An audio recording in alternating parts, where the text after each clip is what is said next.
लोकसभा चुनाव से पहले गठबंधन इंडिया और भाजपा के बीच की चुनावी जंग तेज हो गई है, लेकिन इस बीच विवाद बढ़ गया है इंडिया बनाम भारत को लेकर। जी हां, इंडिया दैट इज भारत, दोनों ही हमारे देश के नाम हैं। लेकिन विपक्षी गठबंधन का यह मानना है कि आने वाले संसद के विशेष सत्र में मोदी सरकार भारत के नाम से इंडिया को हटाने वाली है और अब सिर्फ हमारे देश को भारत ही कहा जाएगा, हम इसे इंडिया नहीं कह पाएंगे। इसका विरोध विपक्षी गठबंधन कर रहा है और उनका कहना है कि हमने अपना नाम इंडिया रख लिया, इसलिए मोदी सरकार ने देश के नाम से इंडिया हटाने की कोशिश शुरू कर दी है।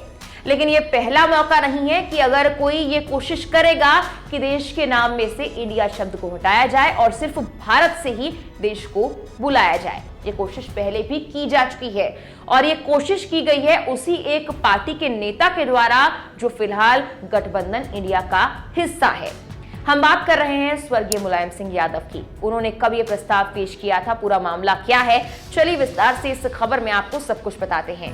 नमस्कार, मैं हूं आपके साथ मेघना सचदेवा। आप मुझे देख रहे हैं लोकमत हिंदी पर। तमाम देश दुनिया की खबरें और जानकारी भरी वीडियोस के लिए हमारे यूट्यूब चैनल लोकमत हिंदी को अगर आपने अब तक सब्सक्राइब नहीं किया है तो अब कर लीजिए और बेल आइकन को दबाना ना भूलें ताकि ये वीडियोस सबसे पहले आपके पास पहुंचे। G20 डिनर के लिए एक निमंत्रण पत्र की तस्वीर सामने आई। इस तस्वीर में लिखा था प्रेसिडेंट ऑफ भारत, जबकि आम प्रचलन में और आमतौर पर आपने इस तरह के सरकारी डॉक्यूमेंट्स में देखा होगा कि प्रेसिडेंट ऑफ इंडिया अब तक लिखा जाता रहा है। लेकिन जब पहली बार प्रेसिडेंट ऑफ भारत लिखा गया तो इस मामले को लेकर विपक्षी गठबंधन इंडिया ने विवाद तेज कर दिया। उनका यह कहना है कि आने वाले वक्त में मोदी सरकार देश के नाम को बदलने की कोशिश कर रही है और अब सिर्फ देश को भारत नाम से ही बुलाया जाएगा। जानकारी के लिए आपको यह भी बता दें कि हमारे संविधान में हमारे देश के दोनों ही नामों का जिक्र है, इंडिया दैट इज भारत।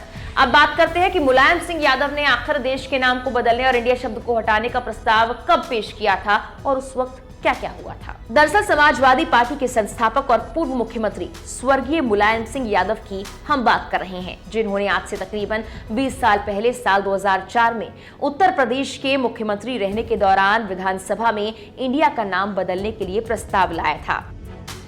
उस वक्त मुलायम सिंह यादव ने इंडिया का नाम भारत करने के लिए एक प्रस्ताव यूपी विधानसभा में लेकर आए और इसे सर्वसम्मति से पास भी कराया गया।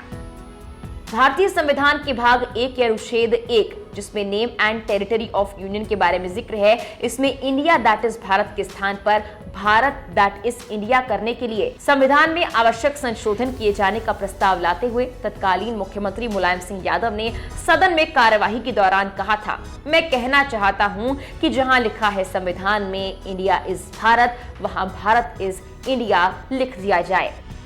लेकिन उसमें भी आज की तारीख में वो तैयार नहीं है। मैं संसदीय कार्य मंत्री से कहूंगा कि वो प्रस्ताव यहां ले आए, विधानसभा में इसकी बाबत और उसको पास करके संसद में भेजा जाए। इसमें क्या परेशानी है, भारत इज इंडिया अभी कर दिया जाए। इसका प्रस्ताव मैं करता हूं, माननीय उपाध्यक्ष जी, हम प्रस्ताव करें कि संशोधन किया जाए। संविधान में जहां पर लिखा है इंडिया इज भारत, वहां पर भारत इज इंडिया लिख दिया जाए। अगर अनुमति हो तो ये प्रस्ताव किया जाए, ये यहां से सर्वसम्मति से पास हो जाए।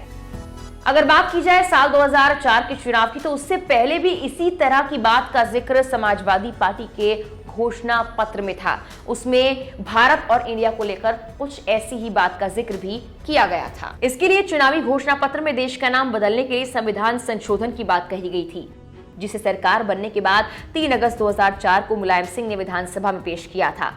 सदन में पेश होने के बाद देश का नाम बदले जाने वाले प्रस्ताव को सर्वसम्मति से पास करने के बाद इसे केंद्र सरकार के पास भेजने की बात कही गई थी। इस प्रस्ताव के तहत समाजवादी पार्टी के संस्थापक रहे स्वर्गीय मुलायम सिंह यादव ने संविधान के भाग 1 के अनुच्छेद 1 में इंडिया दैट इज भारत के स्थान पर भारत दैट इज इंडिया करने के लिए संशोधन करने के लिए केंद्र सरकार के पास प्रस्ताव को भेजा। फिलहाल समाजवादी पार्टी के मुख्य प्रवक्ता राजेंद्र चौधरी का कहना है कि मुलायम सिंह हमेशा से ही एक देश एक नाम के पक्षधर रहे हैं। खैर, फिलहाल विवाद इस बात को लेकर है कि क्या वाकई देश का नाम बदला जाने वाला है, क्या देश को अब हम इंडिया नहीं कह पाएंगे और हमारे देश का नाम अब सिर्फ भारत ही रहेगा। आने वाले दिनों में इस बात को लेकर खुलासा हो जाएगा, लेकिन विपक्षी गठबंधन इंडिया के आरोपों पर फिलहाल मोदी सरकार की तरफ से आधिकारिक तौर पर कोई बयान नहीं आया है। फिलहाल के लिए इस वीडियो में इतना ही। नमस्कार।